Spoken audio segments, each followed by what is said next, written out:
Katy Lees here, Principal 340B Compliance Advisor with Virtue 340B. Super glad to be back. I hope everyone is having a great day. I know it's been, I want to commit that every 2 weeks we're going to have a new recording for you, but that hasn't been happening recently and I'm really sorry.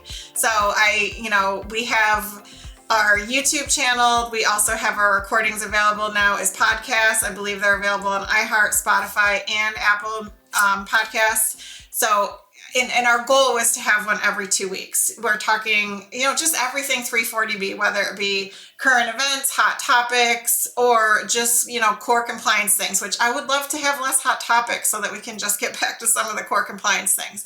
But I am today going to focus again on some of these hot topics just because there's been a lot going on. So I'm, glad to be with all of you today. Thank you for whoever's listening and however you're listening. And I would love to hear from you. If you have any comments, feedback, questions, topics you would like to hear, if you, are enjoying that this, series is now available in the podcast version, I would love to hear about it. So, feel free to comment on, if you're on YouTube, you can comment right on the videos, I believe. You can send me a message or comment something on LinkedIn. You can, send us messages through the Virtue website, any way you want to. We'd love to hear from you. But today, like I said, I was going to talk about some just, what's going on, because there's so much going on. January was a crazy month, mostly trying to work through all of this maximum fair price stuff. Which is mostly what I'm going to talk about today, but, touch on a few other topics first. I will start with the fact that today, late this afternoon, February 5th, 2026, we did learn that HHS officially did submit to the court that they will not be pursuing the existing rebate pilot policy. That those policies that had been proposed and published and we were supposed to go live January 1st, if I'm understanding, those are all off the table. But doesn't mean that it's all completely gone. HHS, they're at least committing to restarting the process. They, I believe, committed to, if they do move forward with this all over again, that they would provide at least 90 days notice. Before it was 60, and they were right in the wire of 60 days. So, at least this is progress. We'll take the gift of time that at the very least we are not faced with rebates today. And we'll see how HHS decides to move forward with this. Now, in the meantime, as of January 1st, we did go live with the Inflation Reduction Act's maximum fair price reimbursement changes for the same select drugs when billed to Medicare Part D. And in my last video, I got into, a lot of details about just what that means, where it came from, and primarily the overlap with 340B, which is obviously, going to be a big focus of what I talk about today. So I spent a lot of January trying to figure out what this all looks like, what's happening with this maximum fair price stuff, and more so, again, on the 340B side. So what I have learned, which I am still in the learning process, as I'm sure many of you are, is that most manufacturers seem to be, and I'm going to use my words, these are not official words, so, I'm sure there's probably more that went into this process, but I'm going to say they seem to be assuming that when a hospital or covered entity of any type participates in the 340B program and they have their own pharmacy, that pharmacy is filling only 340B eligible prescriptions. So that every prescription from that hospital, I'm just going to say hospital owned because that is the world I live in, so that's more natural for me, but every hospital owned pharmacy, every prescription they're dispensing is being dispensed with 340B purchased drug, which I'm sure there are instances where that is true. But in many, many cases, that is not true. So the manufacturers making this assumption and just determining that every prescription, billed to Medicare Part D for these drugs in scope are 340B prescriptions, therefore not paying the maximum fair price rebate to the pharmacies is a problem. And I guess it's maybe a solvable problem, and hopefully we'll get to a place. I will say the even maybe bigger problem is it's very difficult to even understand what's happening for your pharmacy, because the data is all housed in different places. So it's hard to even like have a full picture and understand what's happening with your prescriptions. And this is all, I know just talking through this, it's kind of, hopefully it's easy to follow, but I feel like it's not really easy to follow. But what I'm seeing is, again, most manufacturers are not paying the MFP rebates, which again, that MFP rebate is needed because if a pharmacy is dispensing a prescription that doesn't qualify for 340B and they're just using standard cost inventory, they're buying it at full price. They're buying the drug at full price, but they're being reimbursed at this new maximum fair price point that's far less than what they paid for the drug. So in that instance, the expectation is that the manufacturer pays a rebate to make the pharmacy whole for that prescription. If the prescription was 340B, the manufacturer doesn't have to pay that rebate because that's the new duplicate discount that we're living with. Like we used to be for Medicaid, I mean, we still are, but now this is our, the new duplicate discount that covered entities and manufacturers need to be mindful of or, manage. And so if now in this new world where the MFP rebates are not being paid on a good portion of prescriptions being dispensed by covered entities, that's a problem. And the bigger problem, as I said, is pharmacies even understanding what's happening, because anyone listening to this that's in the pharmacy or covered entity space that's been reviewing these transactions, I think you probably know what I'm talking about. So the Medicare Transaction Facilitator is the source of truth for these rebates. That is the portal that is being used by CMS to effectuate these rebates. But that's not the only source of truth. So in that portal, as far as I've seen myself, there are reports that you can download. They're actually pretty great reports. I'm a data person, as I think you know. And so I appreciate the information that's available and the ease with which you can, if you have access to the Medicare Transaction Facilitator, the MTF, if you have access to it for your facilities, it's fairly helpful to have this information.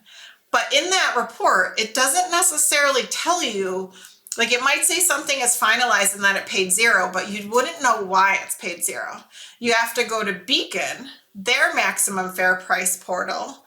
And again, I know there was a lot of people that were reluctant to sign up for that. And let me back up for a sec. Beacon, which is the platform primarily used by the manufacturers. It's the company that runs that, Second Sight Solutions, and they have two sides. So they had the side that was built for the rebates. That was going to be the source of truth and the place where the 340B rebate program was effectuated and managed. And then they have the other side where they are also getting all of the information from the MTF or different forms of that information. And it's in that MFP side of Beacon where you can see that a prescription was deemed 340B. There's a column that says, I think, the price point of the prescription. So it says 340B. And so now that's where I've spent some time. I pulled data from the MTF, and then the information that I pulled from Beacon, I'll be honest, is not exportable. I copied and pasted and I don't understand why yet it's not exportable. It needs to be. So I pulled that from Beacon, and then I took a report from the covered entity. And this is all for a covered entity's hospital-owned pharmacy.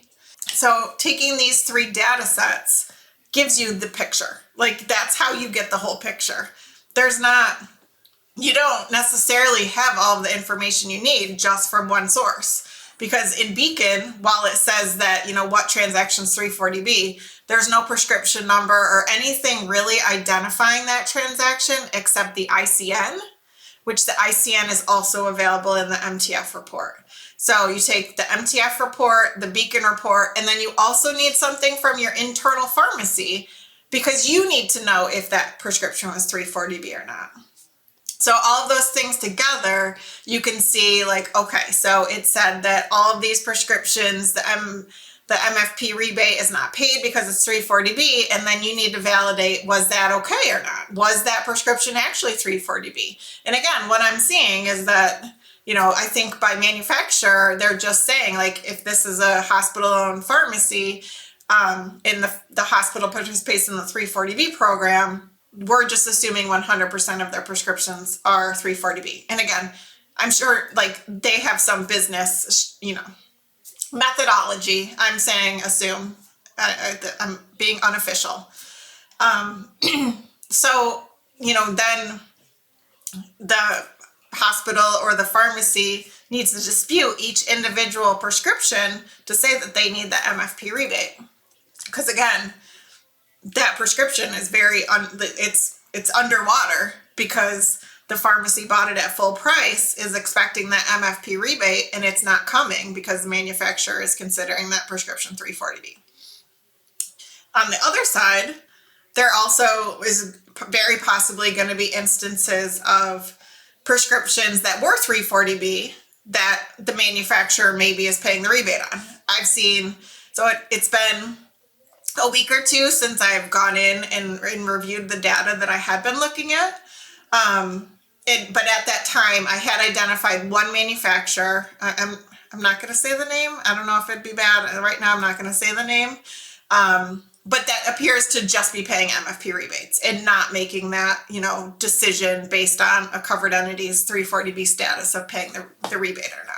So in those instances, there will be prescriptions that have the duplicate discount that the covered entity will need to go in, and I believe it's in Beacon, and identify that was a 340B prescription and it should not have received an MFP rebate. So we have things happening both ways. And like I said, right now, I think the biggest challenge is just getting all of that information together to know what you need to act on. Like, how do we get this to be actionable data? And I know that in my covered entity, we are actually working with a third party that's helping us, because this would need to be someone's full-time job, is just pulling all of this and sorting through it. I don't know. There's talk about if you put using the submission clarification code 20. Again, we're just talking about hospital-owned pharmacies right now. But billing it with the submission clarification code 20 is an indicator that it's a 340B transaction. So I do think that some covered entities are doing this, and it sounds like with some success. So this is something to evaluate at your entity if it's something that you can do. I know that sometimes that can be very challenging too, because a lot of times that 340B determination isn't even done at the point of adjudication. It's done retrospectively. So, putting a modifier on it at adjudication when you're billing that prescription to the insurance maybe is not feasible. But if it is feasible, that's something to consider. But also, if you're considering that, you need to think about, okay, is there going to be any negative implications of me doing that? I know in my area, we have a very aggressive Medicare D-payer that's also, a decent, they have a decent patient size in our region. And they are asked, they want this SCC 20 code. They want the prescriptions to be identified as 340B because they feel that they deserve to get part of that benefit. They actually want to reimburse covered entities at a lower rate when they identify 340B prescriptions, which, why would this for-profit company be entitled to the 340B discount that these safety net providers are receiving? So, it's never easy, right? So you definitely, before you just start, if you are able to put modifiers on, think about that. Like, will there be any negative implications for doing that? If you're in a state that has protections for discriminatory reimbursement, that's awesome. We don't have that yet in New York State. It is on the docket this year. I was in Albany actually in January to talk to our lawmakers about how important this would be. But yeah, it's not, I'm not sure. We don't have it yet in New York State. But if you are in a state that has that type of protection against the payers from taking part of your 340B savings, then the modifier very well might be a good way to go. But again, still monitor everything, because I'm not completely convinced that that will change like how this is all flowing at this point. But yeah, it's been very interesting. It's just, I'm a data person, but there's not many times that I'm like, oh my God, this is just impossible. I'm always like, no, there's a way, we can figure it out. But it's been a little bit impossible. Like, that's a lot of data, and to have to constantly be pulling it from multiple sources. Like, it's very challenging. On the contract pharmacy side, I will say still challenging, not great, but it's much more simple, because you really just have to exclude these transactions on the contract pharmacy side. So if a prescription is in scope of the maximum fair price, then it just shouldn't be flowing through your contract pharmacy program, because if you have an agreement with if you've discussed it and have an agreement with your contract pharmacy partner, then maybe you can attempt to use the modifiers. Or, maybe there's another solution. Again, I think if it's a designated pharmacy and you are submitting your data to 340B ESP, because, for designated pharmacies, we have to submit data for nearly all of them, maybe not every single one at this point, and then that might ensure that there's not an MFP rebate paid on that transaction. Again, it's just, I'll say there's not one absolute thing to do, but whatever decision you're making, you need to understand all of the implications. I personally think that just excluding the maximum fair price transactions is the easiest, best way to go. I mean, it's not great because, now you're excluding them from your program, but just to make sure that you're being compliant. I know that a number of vendors, third-party vendors that help manage contract pharmacy programs, they were automatically excluding these transactions at the start of the year. So again, I'm not here to tell anybody what they should do, except make sure you understand what's happening. And, don't just let something happen. Like, not making a decision is not how to handle things. So understand what's happening and make sure that you're deciding how these things are handled. Even, don't just assume or trust that your third-party vendor is excluding things or handling them, however they think is appropriate. It's each covered entity's decision and responsibility to make sure that you understand how these are being handled and that everything is happening compliantly. So I think that's all I had to really say right now about the maximum fair price stuff. Again, it's been very challenging and interesting. So if anyone has anything to add or anything, experiences to share, I'd definitely love to hear it. The other thing I was going to touch on, two other things actually. So one, just the CMS acquisition cost survey, the OPPS survey that launched again January 1st and is due by March 31st. And this is not just 340B hospitals. This is across all hospitals that are in scope of the OPPS reimbursement. All hospitals in scope of that are being asked to participate in this survey. And again, it's another hot topic because nothing's ever straightforward. It is believed that the results of this survey will likely be used to reduce reimbursement, whether that be 340B specific or just across the board.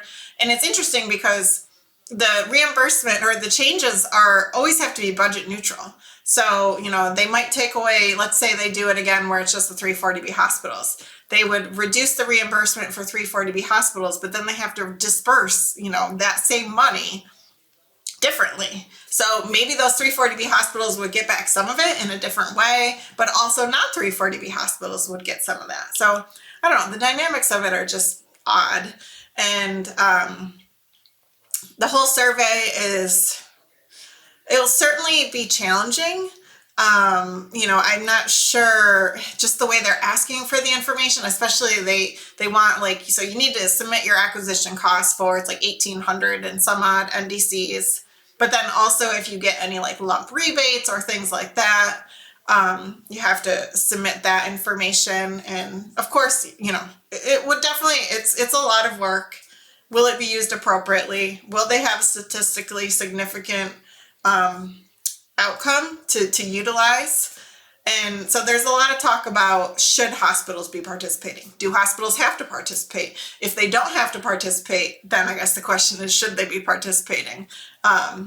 Just kind of, it's this burdensome, potentially flawed process that's ultimately going to be used against us to, again, lower reimbursement. So I don't know.